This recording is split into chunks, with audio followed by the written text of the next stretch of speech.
नगर परिषदा आणि नगर पंचायतींसाठी उमेदवारी अर्ज भरण्याची मुदत संपली। राज्यातील 246 नगर परिषदा आणि 42 नगर पंचायतींसाठी 2 डिसेंबरला मतदान, 3 डिसेंबरला मतमोजणी होणार। सोलापूरच्या अंगर नगराध्यक्षपदाच्या उमेदवारी अर्जावरून मोठं नाराजी नाट्य।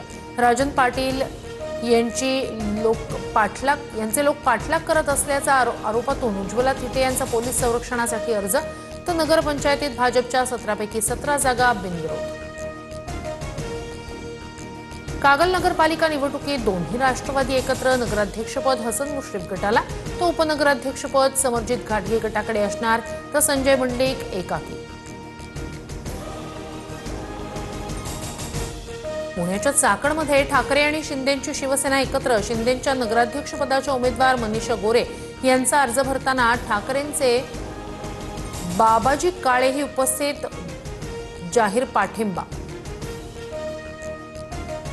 अमरावतीत ठाकरे बंधूंची युती। दर्यापूर अंजनगाव सुरजीमध्ये ठाकरेंची सेना आणि मनसे एकत्र। दर्यापूर नगराध्यक्षपदासाठी भावना भुतडा यांना युतीची उमेदवारी। ठाकरे बंधूंची जागा वाटपाची प्राथमिक बोलणी उद्यापासून सुरू होणार। स्मृतीस्थळावर उद्धव ठाकरेंचा बाळा नांदगावकरांशी संवाद, सूत्रांची माहिती। शिवसेना प्रमुखांना ठाकरे बंधूंकडून अभिवादन। 11 वर्षांनंतर उद्धव ठाकरे, राज ठाकरे बाळासाहेबांच्या स्मृतीस्थळी एकत्र। बाळासाहेबांनी हिंदुत्वाला नवा आयाम दिला। आम्हा सर्वांसाठी बाळासाहेब ठाकरे श्रद्धेय। मुख्यमंत्री फडणवीसांकडून बाळासाहेब ठाकरेंना आदरांजली। मुंबई महापालिका निवडणुकीच्या पार्श्वभूमीवर भाजपची